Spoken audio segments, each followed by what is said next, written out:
गरीब माँ के जादुई बाल और लालची ससुराल वाले। संध्या बहुत ही सांवली थी, मगर ईश्वर ने उसकी सूरत को उभरे हुए नयन नक्श से भरा था। साथ ही उसके बाल बहुत ही काले और घने लंबे थे। संध्या घर में पोछा लगा रही थी, तभी उसकी घमंडी ननद नेहा जानबूझकर उन जगहों पर गंदगी मचा देती है। अरे नेहा, ये क्या किया तुमने?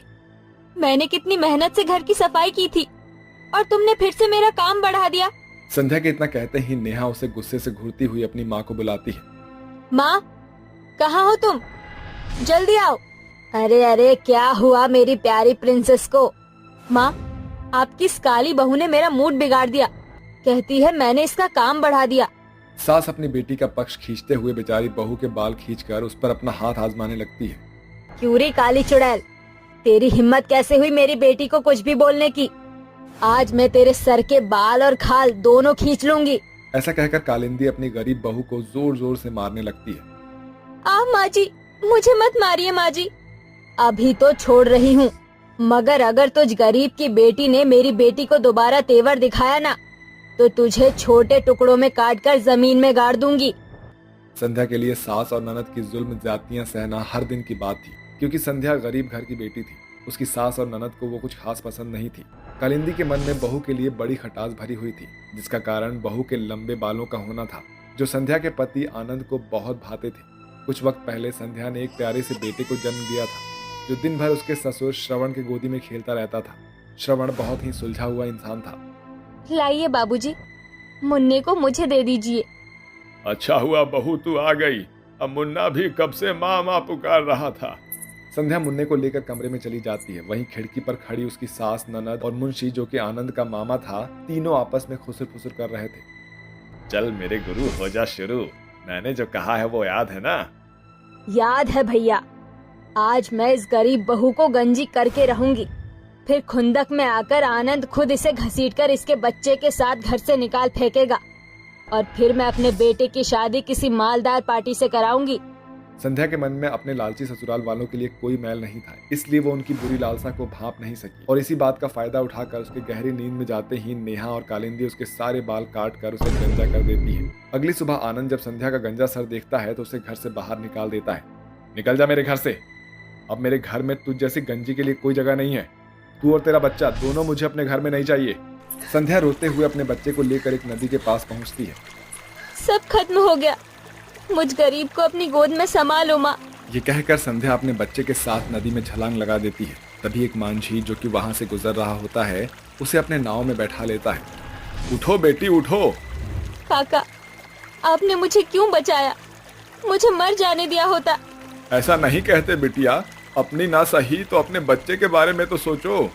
संध्या रोते हुए मांझी को सारा हाल बताती है। तभी वो मांझी एक देवी में बदल जाती है। हे देवी माँ, आप कौन हो? मुझे अपना सहायक समझो संध्या।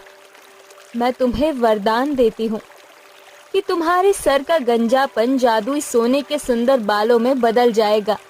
ये कहकर जैसे ही देवी गायब होती है तो संध्या के सर पर छाया गंजापन सोने के लंबे घने बालों में बदल जाता है, जिसके बाद संध्या खुश होकर अपने बच्चे के साथ ससुराल चली आती है। देखो आनंद, मेरे बाल सोने के हो गए हैं। संध्या, तुम्हारे बाल सच में सोने के हो गए? संध्या, हाँ? हाँ आनंद, सच में। अरे हम कैसे मान ले? जरा अपने बालों का जादू चलाकर तो दिखा, तो जानू। ऐ मेरे जादुई बाल, दिखा दे अपना कमाल और कर दे हमें माला माल। जैसे ही बहू अपने काले बालों को छूकर ऐसा कहती है, एक तेज चमचमाती हुई चमक उसके बालों पर घेरने के साथ संध्या के बाल मखमली मुलायम सोने के बाल में बदलकर झमाझम सोने के सिक्के बरसाने लगती है, जिससे संध्या के लालची ससुराल वालों की आंखें फटी की फटी रह जाती हैं। अरे वाह रे मेरी बहू, तेरे बाल तो अमीरी की खरी खान बन गई है। सोने के सिक्कों की ढेर लगा दी, अब तो हमारी ऐश ही ऐश होगी। जादुई बालों की बदौलत लालची ससुराल वाले संध्या से झूठे मुंह प्यार से पेश आने लगते हैं। एक दिन पूरा परिवार कमरे में एकजुट होकर बातें करते हैं। अरे मुंशी मामा, हमें भी तो बताओ, तुम्हारे दिमाग में कौन सी खुराफाती खिचड़ी पक रही है? देख भांजे, तेरी बीवी के जादुई बाल हम सभी के लिए सोने के अंडे देने वाली मुर्गी के जैसे हैं। बस इसी तरह से हमें अपने जुबान की मीठी छुरी चलाते रहना होगा। सभी मुंशी के चलाए चलने लगते हैं। एक सुबह माँ, मेरी कंपनी डूब गई। अब मेरे पास एक फूटी कौड़ी भी नहीं है। समझ नहीं आ रहा है कि मैं क्या करूँ और कैसे करूँ। अरे आनंद, तू परेशान क्यों होता है? मैं बहू से बात करती हूँ। ले, बहू आ गई। आनंद जी, क्या हुआ? आप परेशान क्यों हैं? अरे बहू, आनंद कोई नया काम खोलना चाहता है जिसमें बहुत पैसे खर्च होंगे। अब बाहर सूदखोर से मोटी ब्याज पर पैसे लेने से अच्छा तू अपने बालों का जादू चला देती तो बात बन जाती। क्यों नहीं माँ जी? ऐ मेरे जादुई बाल, दिखा दे अपना कमाल, कर दे हमें माला माल। अपने बालों को छूकर संध्या ये शब्द जैसे ही पूरे करती है तो उसके बाल सोने के होकर खूब सारे सिक्के बरसाते हैं। ऐसे ही दिन बीतते जाते हैं, जिसके साथ संध्या के ससुराल वालों का लालच बढ़ता ही चला जाता है। हर दिन कोई ना कोई उसके जादुई बालों से अपने मनमर्जियों और महंगे खर्चों के लिए संध्या के बालों का फायदा उठाते थे। ये सब संध्या को समझ आने लगा था और आखिरकार उसके ससुर श्रवण ने कहा, संध्या बहू, तू अपने बालों का जादू ऐसे निकम्मे लोगों पर क्यों न्यौछावर कर रही है? इस पर संध्या हिचकिचाती हुई पूछती है। मैं कुछ समझी नहीं पिताजी। संध्या बहू, तू बहुत भोली है रे। इसलिए तुझे अपने पति, ननद और सास की आंखों में गड़ा लालच नजर नहीं आ रहा है। ये तब तक तुझे निचोड़ते रहेंगे जब तक कि तेरे जादुई बाल की खाल ना निकाल दे, है ना? जिस दिन तेरे बालों का जादू टूट जाएगा, ये तुझे और मुन्ना को दूध में पड़ी मक्खी के जैसे घर से निकाल के फेंकेंगे। आया समझ में? संध्या बड़ी सफाई से अपने ससुर के कहे बात को नकार देती है, मगर वो खुद भी सब देख रही थी। एक रोज संध्या आंगन के हैंडपंप के पास बैठकर मुन्ना को नहला रही थी कि तभी उसकी चिड़ोकली ननद नेहा हाथों में एक तेज कैंची लेकर दबे पांव संध्या के बाल काटने को आती है। आज मैं इसके जादुई बाल काटकर इसे फिर से गंजी बना दूंगी, फिर आएगा मजा। कालिंदी, आनंद और मुंशी संध्या को कसकर पकड़ लेते हैं और जैसे ही नेहा संध्या के बालों पर कैंची लगाती है, संध्या के बाल नेहा को पूरी तरह जकड़कर दूर फेंक देते हैं। जिसके बाद संध्या के बाल बारी बारी से लालची ससुराल वालों को मजा चखाते हैं, जिसे देखकर संध्या का नन्हा सा बेटा खिलखिलाकर हंस पड़ता है। हाय राम, ये बाल है कि बवाल है, कमर तोड़ डाली। ये सारा किया धरा शकुनी मामा का है। इसी ने हमारे मन में लालच भरा था और इसने ही हमें बाल काटने को कहा था। माँ जी, आनंद जी, नेहा, आप तीनों मेरी जिंदगी का हिस्सा है। अगर आप दूसरों के चलाए चलेंगे तो अंजाम यही होगा। और मेरे जादुई बाल गरीबों की जरूरतों के लिए मुझे मिले हैं, न कि आप लोगों की आवारागर्दी के लिए। आइंदा बाल काटने की कोशिश की तो अंजाम आप देख ही चुकी हैं। बहू के जादुई बाल की मार खाकर मुंशी अपना सामान बांधकर वहां से चला जाता है, जिसके बाद संध्या के ससुराल वालों के मन में उमड़ी लालच भी धीरे धीरे घटने लगती है। वहीं संध्या अपने बालों से बेसहारा हारे हुए लोगों की मदद किया करती है। सुधा, ओ सुधा, अरे कहाँ पर है तू? क्या तुझे घर में कोई काम दिखाई नहीं देता है? देख जरा कितनी धूल मिट्टी जम रही है चारों तरफ। सुधा गायत्री की आवाज सुनते ही गायत्री के पास आती है और कहती है, जेठानी जी, दरअसल मैंने सारी साफ सफाई अच्छे से की थी, लेकिन आप जानती ही हो बाहर कितनी धूल मिट्टी उड़ रही है, जिसके कारण घर के अंदर इतनी धूल मिट्टी आ गई। गायत्री सुधा के बाल पकड़ लेती है और कहती है, काम ना करने के तेरे पास तो बहाने होते हैं। जब देखो कोई ना कोई बहाना तेरे पास तैयार ही रहता है। जल्दी से पूरे घर की साफ सफाई कर दे, नहीं तो मुझसे बुरा कोई नहीं होगा। तू तो जानती ही है कल हमारे यहाँ होली मनाई जाएगी। अगर मेहमानों को इतनी गंदगी नजर आएगी तो हमारे बारे में क्या सोचेंगे? सुधा दर्द में करहा रही होती है।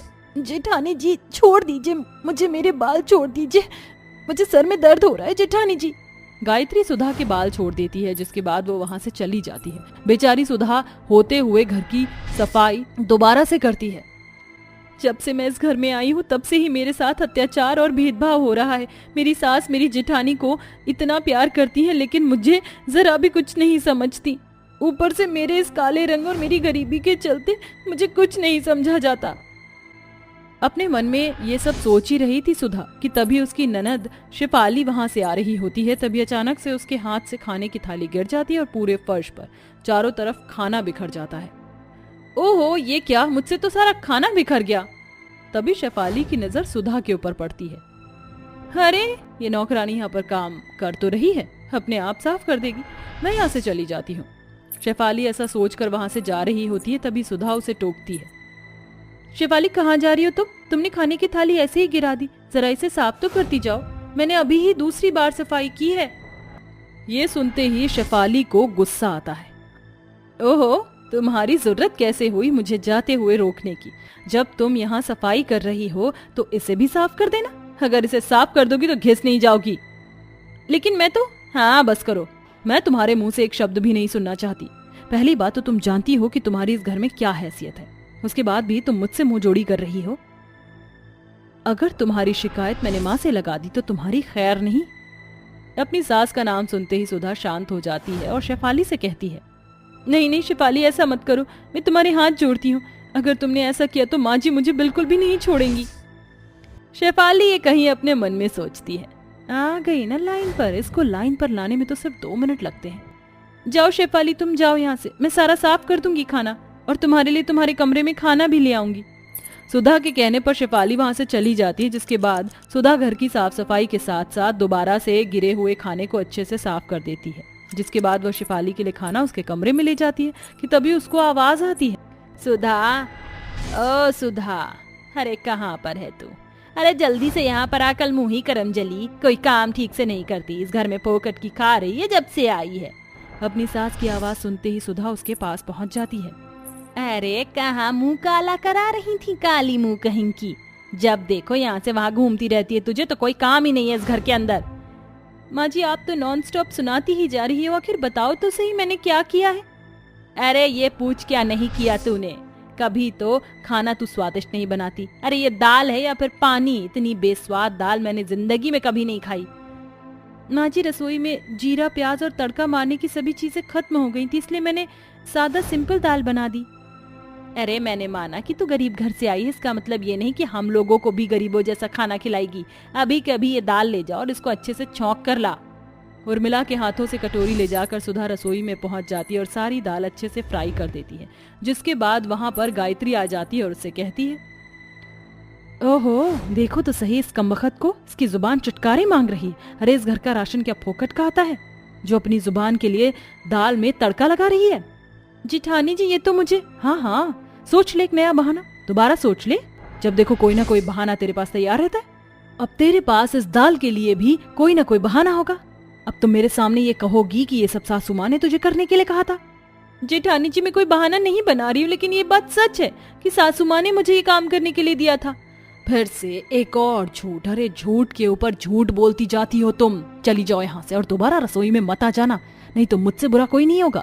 गायत्री सुधा को रसोई से भगा देती है, जिसके बाद सुधा बेचारी रोती रोती अपने कमरे में पहुंच जाती है। कमरे में पहुंचते ही वो अपने पति विक्रम की तस्वीर उठाकर उसे सीने से लगा लेती है और रोने लगती है। जी आप तो चले गए, लेकिन आपके पूरे परिवार ने मेरा जीना हराम कर रखा है। काश आप विदेश मुझे भी अपने साथ ले जाते तो मेरे साथ इतना अत्याचार नहीं होता। अब पता नहीं आप कब लौट कर आओगे। सुधा विक्रम की तस्वीर उठाकर रो रही होती है, तभी रोते रोते उसे नींद आ जाती है। शाम होते होते उसे बहुत तेज बुखार भी आ जाता है। तभी उसे उसकी सास और गायत्री की आवाज आती है, अरे बड़ी बहू तूने ही इसके ऊपर इतनी ढील छोड़ी है, वरना ये काली कलूटी अभी तक सो रही होती। हाँ माँ जी आप ये कैसी बातें कर रही हो, भला मैं क्यों उसे ढील दूंगी? इसको आने दो, अब इसका मार मार कर मैंने भूतना बना दिया ना तो मेरा नाम भी गायत्री नहीं। बेचारी सुधा बुखार में तड़पते हुए अपनी सास और जेठानी के पास पहुंच जाती है, जिसके बाद उसकी गोरी जेठानी उसे देखते ही विल्टर से मारना शुरू कर देती है। छोड़ दो जेठानी जी, मुझे छोड़ दो, आखिर मुझे क्यों मार रही हो? शाम के 8 बज गए हैं और तुझे अब नीचे आने की फुर्सत मिली है? अरे ज्यादा ही हवा में पर निकल रहे हैं तेरे। आज तेरे इन परों को मैंने काट ना दिया ना तो मेरा नाम गायत्री नहीं। जेठानी जी मुझे बहुत जोरों से बुखार हो रहा था, जिस कारण मेरी आंख न खुल पाई, मुझे माफ कर दीजिए, मुझे छोड़ दीजिए, मुझे दर्द हो रहा है। जब से ये काली सियापन इस घर में आई है तब से ही सब कुछ उल्टा सीधा हो रहा है। आज इसे मार कर हमारे घर के पीछे ही दफना देते हैं, जिसके बाद इसका किस्सा हमेशा हमेशा के लिए खत्म हो जाएगा। अरे नहीं माँ जी, कल होली है और मैं इसके खून के रंग से अपने हाथ नहीं रंगना चाहती। होली खत्म होने के बाद मैं इसे रास्ते से बिल्कुल साफ कर दूंगी। इतनी पिटाई खाने की वजह से बेचारी सुधा बेहोश हो जाती है। तभी उर्मिला उसके मुंह पर पानी डालती है, जिसके चलते उसे होश आ जाता है। जल्दी से उठ जाओ और जाकर हमारे लिए खाना बना कर लाओ, नहीं तो तू अच्छे से जानती है हम तेरे साथ क्या करेंगे। बेचारी सुधा अपनी सास और जेठानी के अत्याचारों को सहन करती हुई रसोई में जाती है और सबके लिए खाना बनाती है। जिसके बाद सभी लोग खाना खाकर अपने कमरे में सोने चले जाते हैं, लेकिन बेचारी सुधा के लिए खाने का एक दाना तक नहीं बचता और वह बुखार में तड़पती हुई अपने कमरे में सो जाती है। अगले दिन होली का त्योहार होता है और सुधा घर के काम कर रही होती है कि तभी पीछे से गायत्री सड़ी हुई दाल बाल्टी में भरकर लाती है और सुधा के ऊपर गिरा देती है। अरे ये आपने क्या किया जेठानी जी, मेरे सारे कपड़े गंदे हो गए। बुरा न मानो, होली है, अब तू जैसी निकम्मी के ऊपर महंगे महंगे गुलाल तो खर्च नहीं कर सकती, इसलिए तेरी औकात के अनुसार ये सड़ी हुई दाल से ही तेरे साथ होली खेलना सही होगा। गायत्री ऐसा कहकर सुधा की बेबसी और उसकी हालत के ऊपर हंस रही होती है। तभी वहां उर्मिला भी आ जाती है और इस सारे के मजे लेने लगती है। लेकिन तभी विक्रम उसी समय आ जाता है और अपनी पत्नी की हालत और दुर्दशा देखकर हैरान रह जाता है। ये सब यहाँ क्या चल रहा है? ये सब मैं अपनी आंखों से क्या देख रहा हूँ? माँ भाभी, आप दोनों ये मेरी पत्नी के साथ क्या कर रही हो? गायत्री और उर्मिला इससे पहले विक्रम को भड़काती सुधा फौरन अपने पति के गले लगकर उसे अपने साथ हुए सारे अत्याचारों के बारे में बता देती है, जिसे सुनकर विक्रम को बहुत गुस्सा आता है। मेरी पत्नी के साथ आपने इतना बुरा व्यवहार किया, इसकी सजा आपको जरूर मिलेगी। जिस प्रॉपर्टी के नीचे आप रह रही हो वो सब मेरे नाम है। आज से मैं आपको इस प्रॉपर्टी से बेदखल करता हूँ। विक्रम का इतना बड़ा फैसला सुनते ही गायत्री और उर्मिला को अपनी गलती का एहसास होता है और वह दोनों सुधा के पैरों में गिरकर उससे माफी मांगने लगती हैं। आप दोनों ऐसा मत कीजिए, आपने मेरे साथ जो किया सो किया, लेकिन मैं आपके आगे हाथ जोड़ती हूँ, आइंदा मेरे साथ ऐसा कभी मत करना। मैं गरीब बेशक हूँ, लेकिन मेरा दिल बहुत साफ है। सुधा के कहने पर विक्रम भी अपनी भाभी और अपनी माँ को माफ कर देता है, जिसके बाद विक्रम के चलते सुधा को वापस अपना हक मिल जाता है और अब वह अपने ससुराल वालों के साथ खुशी खुशी रहने लगती है।